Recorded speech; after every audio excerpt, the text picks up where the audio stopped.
אישה וילדה לו בנים או בנות, האישה וילדה תהיה לאדוניה והוא יצא בגפו. Alors là, on est devant une paracha très compliquée à comprendre. C'est la paracha du Éved Ivri.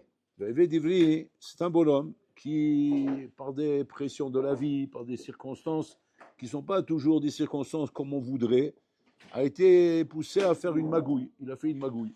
Et donc cette magouille, Kaviachol, a entraîné que maintenant, on a porté plainte contre lui, et maintenant on l'a amené au Bédine. Et quand on l'amène au Bédine, on fait le bilan et on lui dit, monsieur, tu as été malhonnête, cet argent que tu l'as volé, il faut le rembourser au bonhomme. Maintenant, il dit, bon, il reconnaît, il peut pas, il y a des témoins, il y a tout ce qu'il faut. Maintenant, le bonhomme, il te dit, j'ai pas l'argent pour rembourser. C'est-à-dire, je me suis mis dans une galère. Je me suis embourbé, j'ai pas l'argent pour rembourser. Qu'est-ce qu'ils font le Bédine à ce moment-là? Ils le prennent, ils le vendent comme évêque d'Ivry. Ils le vendent comme esclave chez le bonhomme qui lui a volé ou bien chez l'autre bonhomme. Et donc, il est évêque d'Ivry pendant 6 ans. 6 ans, il doit travailler là-bas. Ce travail servira à rembourser l'argent qu'il a volé. Enfin, maintenant, jusque-là, on peut comprendre. Maintenant, la Torah, Pitom, elle nous dit que le Hadon peut, pendant cette période de 6 ans, il a droit de lui donner en mariage une Kenaanite. Une Khala, il peut lui prendre là-bas une Khala là-bas. Il dit, voilà, tu te maries avec elle. Voilà, je te présente ta femme. Genre, il fait un chidour, Zama. Il dit, voilà, je te présente ta femme. Elle vient faire ses mazets pneumatiques sur la tête comme ça, une Khala comme ça, je sais pas quoi. Il dit, voilà, c'est ta femme. Donc, même là, qu'est-ce qui se passe? Mais maintenant, Pitom, il va aller avec elle. Et quel est le but de ça? Le but de ça, Pachout, c'est d'avoir des avadim. C'est-à-dire le bonhomme, il veut ici, comment dire, augmenter la production et pouvoir avoir des avadim. Donc il dit, grâce au fait que tu vas aller avec elle, maintenant, elle va tomber enceinte, elle aura avec toi, pendant les 6 ans, on va dire 4-5 enfants, j'aurai 4-5 avadim. 4-5 avadim, que ce soit des filles ou des garçons, j'aurai des avadim. Et comme ça, il multiplie la production. La question c'est que, quel est le chinour de la Torah dans ça? C'est-à-dire, la Torah, elle veut, comment dire, amener l'homme à son éducation. Il a fait quelque chose de mal, il a volé. C'est-à-dire, alors qu'est-ce qu'on fait quand on vole? Il faut rembourser. Ça ne sert à rien de prendre les bonhommes et les mettre en prison. La Torah, elle n'est pas d'accord avec ça. La Torah a dit, quand tu mets un voleur en prison, là-bas, il apprend comment voler et pas se faire attraper. Voilà ce qu'il apprend en prison. Et ça devient un voleur professionnel. Jusqu'à maintenant, c'est un voleur amateur. On en a en prison, il va tomber là-bas avec toutes les têtes brûlées là, comment dire, des prisons, avec tous les bandits, les voyous des quartiers, des trucs Hachem, en Bretagne, des quartiers dans tous les sens, roulés. Et là-bas, ils vont dire, c'est quoi ton histoire à toi? Il dit, voilà, comme ça et comme ça. Il dit, tu es un bleu, toi. Viens, on t'apprend. Viens, on va t'apprendre comment il faut faire. D'abord, ça, c'est une erreur. Ça, c'est une erreur. Ça, c'est comme ça. Ça, c'est comme ça. Ça, c'est comme ça. Et le bonhomme, il va sortir de là-bas. Il ne va pas prendre là-bas de la moralité, parce qu'il n'a pas des gens normaux autour de lui. Il a que des brutes.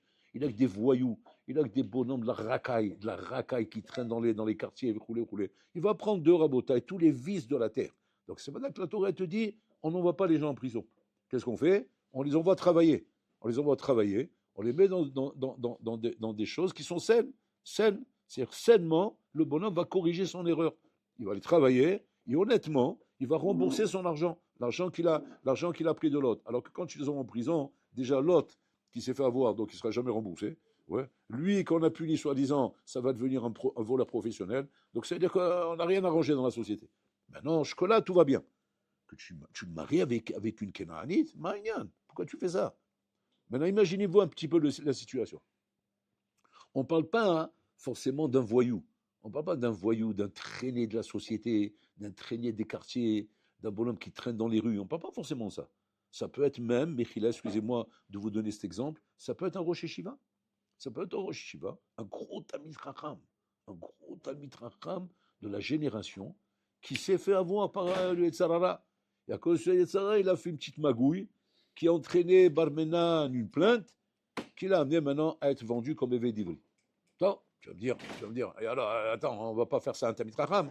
Ça peut être un Kohen qui est Oved Bebet Hamikdash.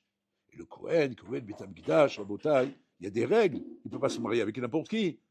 Kalvachomer, pas avec une Goya. Ça ne marche pas comme ça. On ne le marie pas avec n'importe qui. Il n'a pas de se marier avec une. Ou là, il ne faut pas qu'il se marie avec une Zona. Il ne faut pas qu'il se marie. Mais là, tu lui donnes une Goya Zona. Un Kohen, comment tu fais des choses pareilles? C'est interdit d'après la Torah. La Torah te dit oui, sauf ici. Ici, oui, tu lui donnes. Même si c'est un Kohen, tu lui donnes. C'est un Talmid Chacham, Kohen, tout ce que tu veux. Il a la totale. Bon, non, c'est les grands rabbinim, tout ce que tu veux. Tu le maries avec une grève. C'est quoi l'union? C'est quoi l'union? En fait, la Torah, ici, veut nous apprendre quelque chose d'important.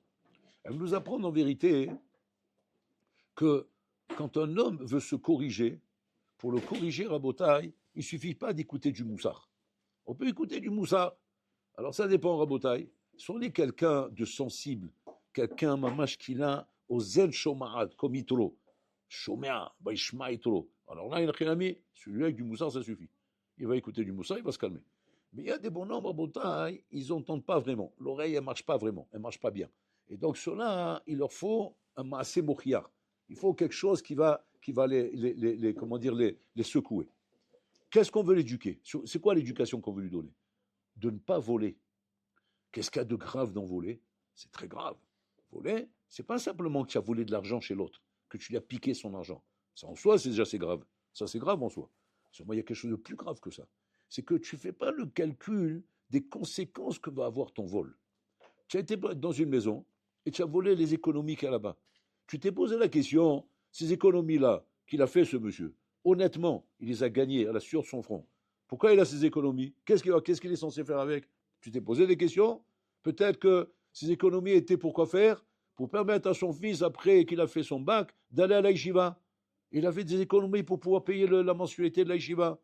Maintenant, tu as piqué cet argent, mais à cause de ça, le papa il va dire à son fils, mon fils, je suis désolé, je ne peux pas t'envoyer à l'Aïshiva. Il dit pourquoi? Parce que voilà, on m'a volé l'argent que j'avais mis de côté pour toi.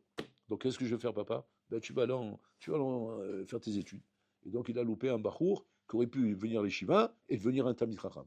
Ou bien, à cause de lui, il a piqué l'argent que le père il a mis de côté pour la dot de sa fille. Sa fille maintenant, elle s'est fiancée. Elle a rentré son khatan. Ils ont fait le shidour, ils ont fait la demande, et maintenant ils ont fait les fiançailles. Et maintenant, bien sûr, le papa, il a mis de côté l'argent qu'il fallait pour le mariage. Et cet argent qu'il a mis de côté pour le mariage, hop, tout a été ramassé. À cause de ça maintenant, quand maintenant le papa, il annonce aux parents du khatan que voilà, j'ai été cambriolé et j'ai plus un sou pour marier ma fille. Donc, si vous voulez ma fille, la voilà, elle est là avec plaisir. C'est nous les victimes. Si vous la voulez, la voilà, elle est là. Mais on ne peut rien mettre. Alors, moi, le papa du khatan, il dit, je suis désolé pour vous, monsieur, mais moi, je ne suis pas prêt à assumer les frais de mon fils et de votre fille. Je ne suis pas prêt à faire ça. Si c'est comme ça, on casse. Et donc, cette fille-là, qui était fiancée, va se retrouver en train de pleurer tous les soirs parce que maintenant, elle a perdu son khatan. Elle a perdu son khatan. Maintenant, elle va savoir quel khatan elle va trouver. Parce que c'est quand malheureusement, il faut un minimum. La dot est nécessaire. Il faut un minimum pour pouvoir se marier avec un Ben Torah. Maintenant, elle ne peut pas prendre un Ben Torah. Parce qu'un Ben Torah, il n'a qu'une amie. Il faut qu'on puisse leur donner les moyens de pouvoir s'asseoir et étudier. D'être un Ben Torah, Toroto Manuto. C'est ce qu'il voulait au début. Et sa fille, elle était au séminaire. Elle a bien appris. Mais maintenant, à cause de ça, c'est fini. Maintenant, qu'est-ce qu'il va lui présenter le père? Un plombier portugais. Ou un portugais qui répare avec le pied à coulisses, il répare les robinets. Voilà. Maintenant, la fille elle va dire, papa, c'est ce que je mérite. Elle va dire, non, tu ne mérites pas ça, ma fille. Mais quelque part, je ne peux pas te marier avec un Talmid Chacham.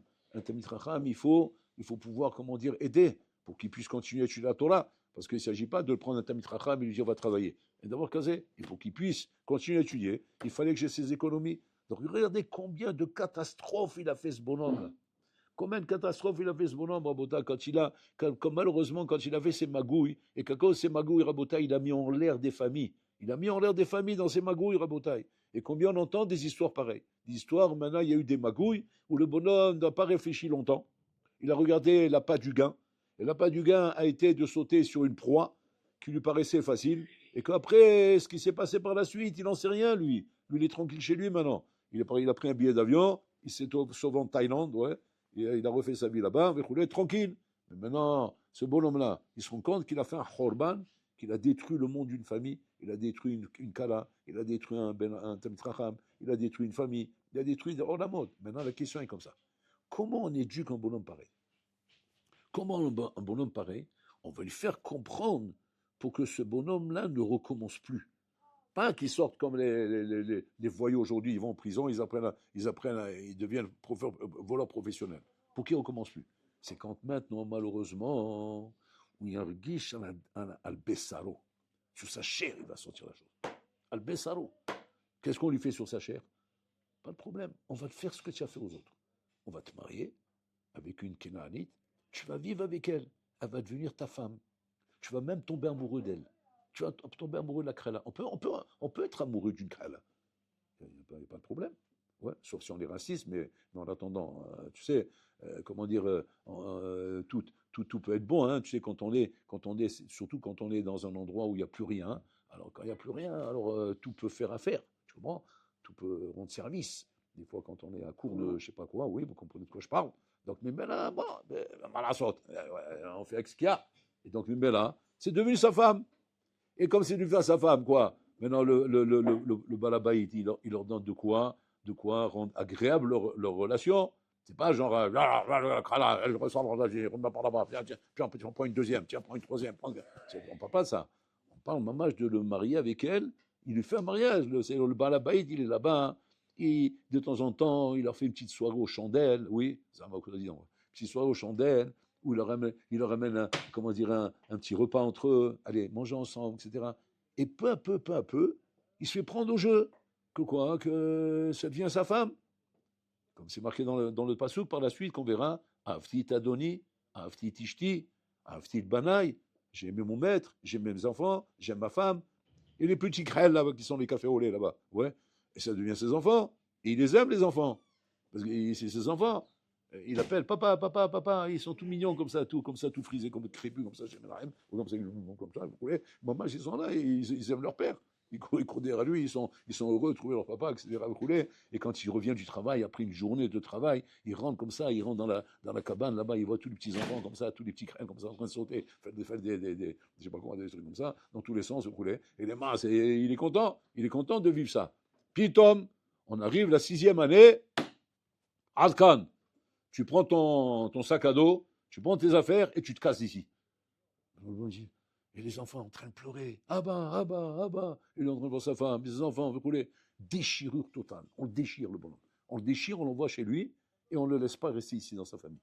Maintenant, le bonhomme, lui, il ressent quelque chose de grave ici à ce moment-là. Et là, à ce moment-là, on lui explique. On lui explique.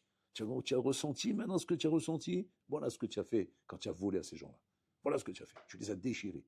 Tu leur as fait du mal. Tu leur as cassé leur vie, tu leur as cassé leurs plans, leurs projets, tu as tout cassé, tu as détruit. Seulement, tu étais un homme égoïste, tu pensais qu'à ta tête, tu pensais qu'à ton appât du gain. Tu n'as pas vu maintenant les conséquences qu'il y avait là-bas. Et les conséquences, le gars, maintenant tu vois de toi-même.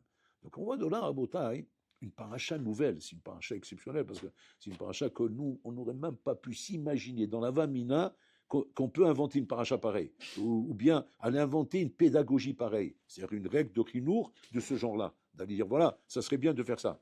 Tu rigoles quoi? Mais jamais de la vie. C'est pas la Torah qui l'écrit, mais jamais on aurait pensé qu'il peut y avoir à Botaï une etza pareille, une etza de ce genre-là. Et là, tu vois que la Torah est une achinami. Elle vient t'apprendre la Torah que malheureusement, il y a des fois où le bonhomme à Botaï, il a tellement enfreint aux valeurs, que des fois à Botaï, pour arriver à l'éduquer, il faut un achinami le déchirer dans ses valeurs. Le déchirer, parce qu'il n'a plus, il n'a pas de harachim, il n'a pas ses valeurs. Et comme il les a pas, alors maintenant il ne pourra pas comprendre. Tu vas dire, ouais, mais en lui expliquant, il va comprendre. Non, pas toujours, c'est pas toujours. S'il comprend en l'expliquant, tant mieux. Mais la baya, c'est que c'est pas toujours comme ça. Il faut que le bonhomme, il sente maintenant Al-Bessar au Rabotaï, la chose qui s'est passée ici. C'est pour ça que quand le bonhomme, il a le moyen de rembourser, parce que si le bonhomme, il a le moyen de rembourser, on ne le voit pas comme Evedivri. Il n'est pas vendu comme Evedivri. Alors, à ce moment-là, c'est quoi la réparation? Arrête, c'est bien quand le bonhomme n'a pas pu rembourser.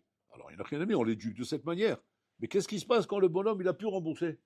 Parce que, arrête, tout le ignan de le vendre des Evedivri, c'est parce qu'il ne peut pas rembourser. Mais si maintenant il peut rembourser, on ne le vend pas comme Evedivri. Alors là-bas, où est l'éducation? Quel cri on lui fait là-bas? Là-bas, on le laisse tranquille. Il ne va pas être vendu comme Evedivri. Là-bas, c'est marqué qu'il doit payer Rabotai Kefel, double. Tu as volé 10 000, tu vas rendre 20 000. Et là, le bonhomme, il sent la douleur. Il sent la douleur, Rabotai, quand on lui prend de sa poche, Rabotai, l'argent que tu as pris des gens. Et quand on lui prend de sa poche l'argent que tu as pris des gens, là, il sent la douleur. Il sent la douleur, qu'est-ce que ça fait mal quand on te prend de l'argent pour lequel tu as travaillé, pour lequel tu as sué, que cet argent est à toi. ta Torah, c'est ta maison, c'était bien, etc. Et on lui prend Rabotai. Et donc, on voit de là, un moment que c'est ça le principe de Mida Kenegen Mida. Que Boloram Kavechol se sert de ce klal qu'on appelle Mida Kenegen Mida, justement pour amener l'homme à comprendre ses erreurs dans la vie. Parce que malheureusement, un homme, normalement, est censé comprendre de lui-même, par le moussard, comme Yitro, qu'il avait Shema Yitro. Mais c'est pas toujours que ça marche comme ça. Des fois, le bonhomme, il est un peu dur d'oreille. Il a un peu dur d'oreille, il a du mal à comprendre. Alors, qu'est-ce qu'il faut faire dans ces cas-là? On amène maintenant sur le terrain avec des choses qui y arrivent sur le terrain, où il se prend des tartes, il se prend des claques, il se prend des mamages, des trucs comme ça, où il voit maintenant comment les marasser, comment dire, il se pose des questions, le bonhomme. Il dit, mais pourquoi il m'arrive ça? Qu'est-ce qui m'arrive là, etc. Et l'homme, de cette manière-là, il s'éduque. C'est comme ça qu'il va se travailler, qu'il va s'éduquer. Donc, c'est-à-dire, c'est ça le Inyan de Rabotai. Le Inyan, c'est que c'est ou bien tu apprends der Moussar, ou bien tu vas être obligé d'apprendre sur le terrain. C'est ou bien, comment dire, c'est ou bien à l'école, ou bien dans la vie. Et c'est ça, Rabotai. Tu as des bonhommes qui n'apprennent pas à l'école. Il a besoin de préparer à l'école. Il y a des bonhommes qui viennent à l'Yeshiva. Pendant toute sa période de Yeshiva, il n'a pas appris à l'Yeshiva.